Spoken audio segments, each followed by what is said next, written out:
What's up, tricksters? Your favorite reading coach is presenting you today a speedrun through the new Valorant patch coming in Episode 9, Act 2, and a new agent, Vyse.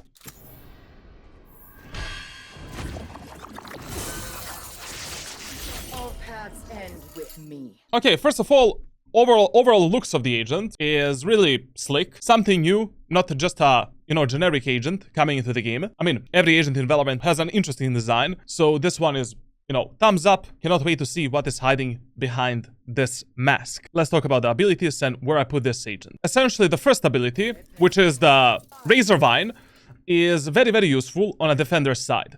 This is basically more powerful Killjoy Nanoswarm. Essentially, when the enemies are moving through this ability, they are slowed down, they receive the damage.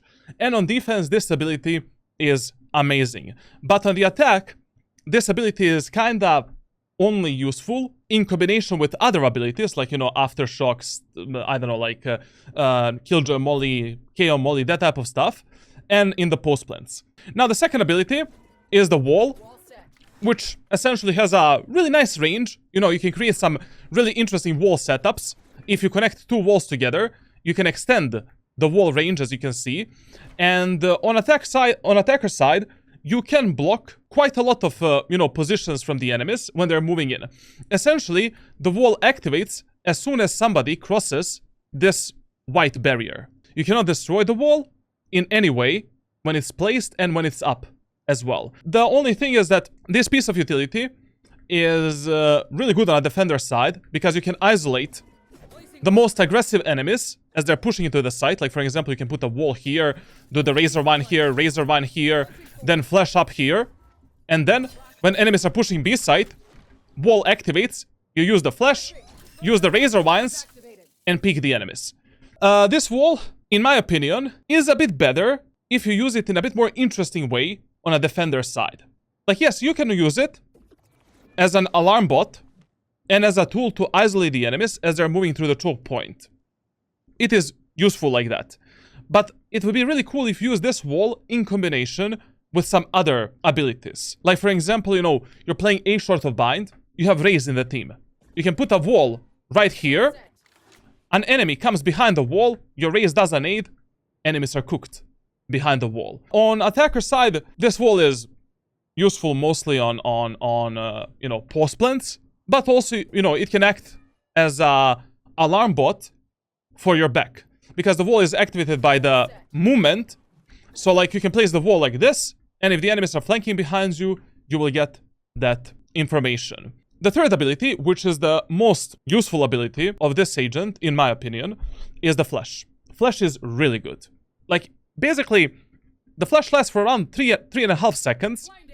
If you eat the flash, okay, the flash gives the information same as the sky flash. So you can actually get the info, how many enemies are there, or if the enemies are flashed. Very powerful. And one really powerful thing about this flash is that on a defender side, or as the enemies are pushing you, you don't need to turn around and use your flashlight. Basically, when you're defending a site, you just activate the flash behind you, and you're instantly ready to peek the enemy. So there is no equip time of your gun, which is really powerful for defense. Now, this flash is pickable, like you can reset it, and when you retrieve the flash, you need to wait 20 seconds to place it again. Or if you use the flash, you need to wait 20 seconds in order to use it again. If the enemies destroy the flash, yes, the flash can be destroyed, same as your Razor Vine. The flash recharges after around 20 seconds, and you can replace it again somewhere else. The range of equip is basically the sound circle. Like, you can equip it, pick it back up, like this. Now, this flash, you can put on both sides of the wall. Like, if you press the right click, you decide where the flash is gonna go. So if you put the flash like this, it goes towards you, towards this wall. If you do this type of a flash, the flash goes through the wall. This is very useful for both attackers and defender side. When you're retaking the bomb sites, when you're pushing into the sites, you can create some very, very interesting setups and very interesting flashes that enemies don't expect. I think the worst way to use this flash is a default way. Just putting it like this, and then flashing the enemies. It's okay, but the problem is, like, when you put a flash like this, I can see the flash, destroy it, and now you don't have a flash. But this flash is really good to support your teammates when they're pushing aside. You should be using this flash in a more interesting way. Like flashing the enemies from the positions where they're not gonna expect the flash. Like for example, if you jump here, you can put the flash all the way through the wall, here, and then enemies, I mean, I highly doubt that players are gonna be ready for that flash. And this flash clears the front side and clears, you know, enemies that are holding the A short from the lamps. You're pushing the B side for an example. You can use the Omen flash here, or the breach flash. Bop, and go in. It's a cool tool to clear the angles.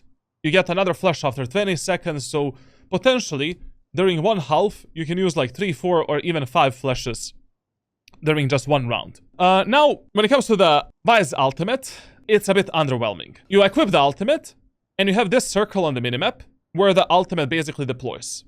But the problem of this ultimate is that you only take the primary weapons from the enemies. Now, there are 2 problems of this ultimate. First problem of this ultimate is that ultimate is centered on top of the Vyse. On some bomb sites, in order to use this ultimate on the attacker side, you need to be really close to the choke point, sometimes even on the bomb site, in order to cover the whole site. So this ultimate is going to be really powerful, you know, on close range maps, and such as Bind, such as Sunset, maps where actually you can cover the whole site with the ultimate. Second problem of this ultimate, and on a defender side, it's a really good ultimate because, you know, as the enemies are pushing, you can use it, let's say, from the lamps, and then, you know, take the guns from the enemies and kill them. Second problem of this ultimate is that you just take the primary weapon from the enemies. In low elo and medium elos, this can be very powerful. But in high elo lobbies, I mean, like players that are playing with a shorty on the close range maps, claustrophobic maps, then you have some sheriff demons as well. Like, you know, you see Vyse has the ultimate. Just buy some secondary weapon. You should always carry some kind of a good secondary weapon with yourself, whether a sheriff or a shorty. And that can be a great counter for this agent. Like, I mean, you just take the primary weapons from the enemies. Another thing about this ultimate, it is going to be really cool to counter the operator players. Like, you know, you're playing Bind, enemy jet is playing op 24/7 on the B site or on top of the truck. You know, we can just use the flash to take this position, or, and then use the ultimate from here. We have the smokes for the bomb site. We deny the operator from, you know, we deny the peak of the enemies here. I mean, you can do that alone as well. You just flash, you know, flash the enemies here, get into this position, use the ultimate, move in. Overall, agent is fairly balanced. You know, it is not broken as Chamber was, as Claw on a release, like, but it is not as bad as Deadlock or Harbor for ranked solo queue grind. Personally, I'm gonna put this agent on my personal tier list for rank grind above Brimstone, Killjoy, and Breach in the B+ tier. It's not the best agent to play, not the worst agent to play. Like, if you want to grind Valorant, have fun, and improve, it's okay. I mean, you can try Vyse, especially in low and medium elo lobbies. But for the high elo lobbies, like, this is more like a proxy sentinel. You know, you really need 2 sentinels if you want to play Vyse. This cannot be the main sentinel on any map. You still need to have either Cypher or Killjoy, until they nerf, like, Cypher and Killjoy one more time. And on the attack, she is lacking a lot. Like, on attack, you need to have the team around yourself. And that is the reason why there's many better options to main in Valorant. Like, if you're below, like, Immortal 3, even playing Cypher is better than Vyse. Cypher is much better than Vyse. Like, maybe 5 times better than this agent. Like, then you have the Omen, Gecko, Raze, Jet, like, you have the Chamber, Neon, ISO, Phoenix, so many great picks. Okay, that's it for now. Thank you for watching, and yeah, join my streams. Subscribe on YouTube, I don't know. Come to the community. Get the latest news, you know. As soon as I get a scoop, I'm gonna keep you in the loop. I'm cringe.